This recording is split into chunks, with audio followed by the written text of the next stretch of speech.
More than 1,500 people died on the Titanic, and hundreds were trapped below deck.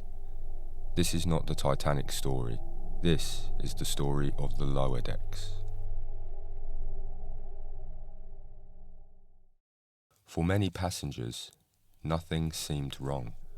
When the iceberg struck, there was no immediate panic. There was no alarms, and the ship remained quiet. Below deck, most passengers were not informed of what had happened. They felt a vibration, then a brief shudder, then normal conditions returned. For a period of time, daily activity continued. Third-class passengers stayed in their cabins. Some were asleep, some were playing cards, others were instructed to wait. Above them, officers had already begun altering the ship's course. Below them, no explanation was given. The Titanic departed Southampton in 1912, carrying more than 2,200 people. Passengers were divided by class. The division was physical as well as social.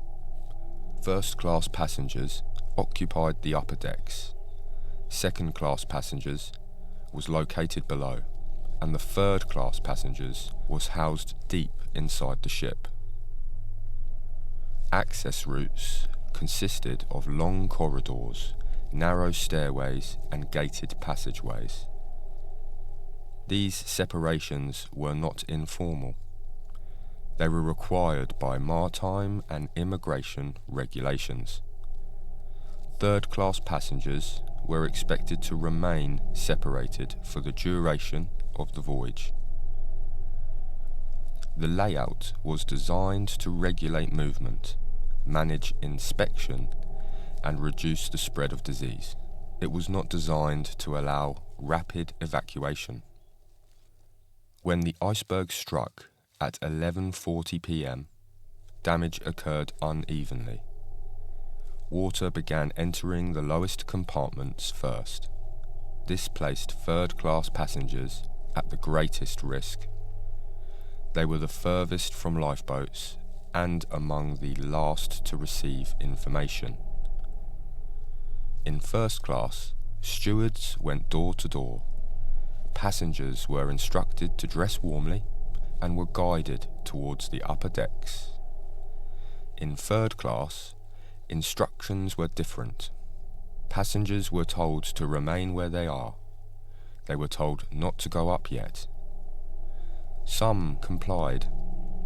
Others began attempting to move on their own as conditions worsened. They navigated using posted signs, memory and sound. In many cases, their routes were blocked.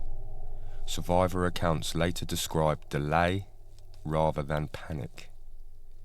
Passengers were stopped, redirected, sent back. Not all barriers were locked simultaneously. Crew responses varied. However, the overall system was already breaking down.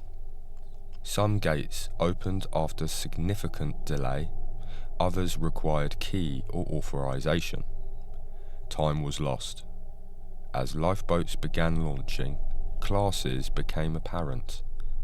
Third-class passengers arrived later, often in scattered groups. Some passengers were denied access. Some could not find a variable route, and others never reached the deck at all. This was not the result of a single locked door. This was the result of a ship designed to regulate movement rather than evacuate quickly. Emergency procedures replaced routine rules, but the system assumed time would be available. When the Titanic sank at 2:20 a.m., more than 1,500 people remained on board. Survival rates reflect the imbalance. Over 60% of first-class passengers survived. Fewer than 25% of third-class passengers did. Entire third-class families were lost, not due to panic, but due to distance and delayed access. Afterwards, questions were raised. Were the gates deliberately locked? Were the passengers intentionally prevented from going up? The answers were mixed. Some gates were locked, some were opened late, some rules were followed, and some were broken. What is undisputed is this: the Titanic was not designed to evacuate all passengers at once. Official inquiries avoided the term locked. They referred instead to confusion, miscommunication, and delay. Public memory focuses on the ship's luxury, the iceberg, and the sinking itself. Below deck, movement was restricted, routes were slower, and access was limited. The ship did not make individual decisions. Its design determined who reached safety first. Once water levels rose beyond a certain point, evacuation was no longer possible.